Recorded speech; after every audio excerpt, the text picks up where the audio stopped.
भौतिकी एक ग्रीक शब्द से बना है जिसका अर्थ है प्रकृति। इस विषय की सटीक परिभाषा ना तो संभव है और ना ही आवश्यक। हम मोटे तौर पर भौतिकी की व्याख्या प्रकृति के मूल नियमों और विभिन्न प्राकृतिक घटनाओं में उनकी अभिव्यक्ति के अध्ययन के रूप में कर सकते हैं। इस वीडियो में हम भौतिकी के क्षेत्र का संक्षेप में व्याख्या करेंगे।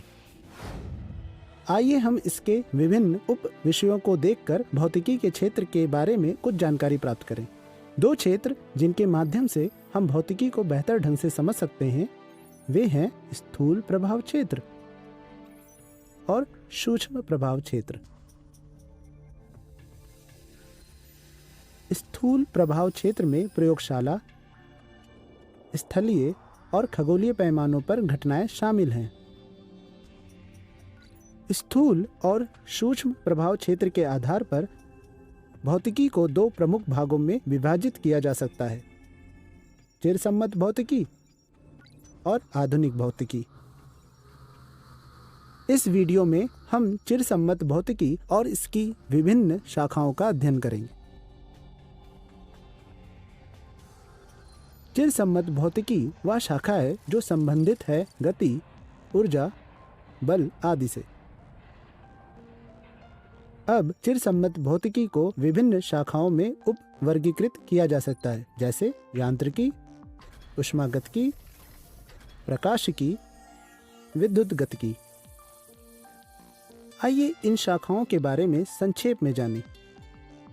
यांत्रिकी चिरसम्मत भौतिकी की वह शाखा है जो मुख्य रूप से संबंधित है न्यूटन के गति के नियमों, गुरुत्वाकर्षण के नियम, दृढ़ और विरूपणीय पिंडों, ठोस और तरल पदार्थों की यांत्रिकी से। आइए अब जानते हैं ऊष्मागतिकी के बारे में। यांत्रिकी के विपरीत ऊष्मागतिकी संपूर्ण पिंड की गति से संबंधित नहीं है। इसके बजाय यह स्थूल साम्यावस्था में निकाय से संबंधित है। यह ऊष्मा और ऊर्जा के अन्य रूपों के बीच संबंधों का अध्ययन है। ऊष्मागतिकी मुख्य रूप से संबंधित है आंतरिक ऊर्जा, ताप, दाब, आयतन और बाह्य कार्य से एंट्रोपी में परिवर्तन, ऊष्मा का स्थानांतरण, ऊष्मा इंजन और साथ ही रेफ्रिजरेटर।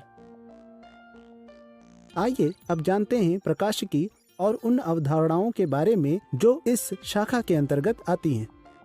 प्रकाशिकी सामान्य रूप से प्रकाश का अध्ययन है जिसमें शामिल घटनाएं हैं जैसे परावर्तन, अपवर्तन, प्रकीर्णन, पूर्ण आंतरिक परावर्तन, प्रकाश तरंगों का व्यतिकरण, विवर्तन और ध्रुवीकरण। इसमें कार्यविधि भी शामिल है दूरदर्शी और सूक्ष्मदर्शी की। चिरसम्मत भौतिकी की विद्युत गतिकी शाखा की ओर बढ़ते हुए यह शाखा मुख्य रूप से विद्युत और चुंबकत्व की अवधारणाओं और दोनों के बीच पारस्परिक संबंधों के बारे में है। विद्युत गतिकी के मूल नियम जो दिए गए हैं कूलाम्ब, ओर्स्टेड, एम्पियर और फैराडे द्वारा के अलावा चुंबकीय क्षेत्र में धारावाही चालक की गति, एसी वोल्टता और धारा, वैद्युत चुंबकीय तरंगों का संचरण आदि विद्युत गतिकी से संबंधित हैं। सारांश। इस वीडियो में हमने सीखा है कि दो मुख्य क्षेत्र हैं जिनके माध्यम से हम भौतिकी को बेहतर ढंग से समझ सकते हैं। एक स्थूल प्रभाव क्षेत्र और दूसरा सूक्ष्म प्रभाव क्षेत्र। हमने यह भी देखा है कि क्षेत्रों के आधार पर भौतिकी को दो भागों में वर्गीकृत किया जा सकता है। फिर हमने स्थूल प्रभाव क्षेत्र के बारे में अध्ययन किया जो मुख्य रूप से संबंधित है चिरसम्मत भौतिकी से, और विषय को बेहतर तरीके से जानने के लिए चिरसम्मत भौतिकी और इसकी विभिन्न शाखाओं के बारे में अध्ययन किया। अब आप समझ सकते हैं कि भौतिकी का दायरा वास्तव में बहुत बड़ा है। यह भौतिक राशियों की एक विस्तृत परिसर को शामिल करता है, जैसे लंबाई, द्रव्यमान, समय, ऊर्जा आदि के परिमाण की अपने दम पर परिसर की पहचान करने का प्रयास भी।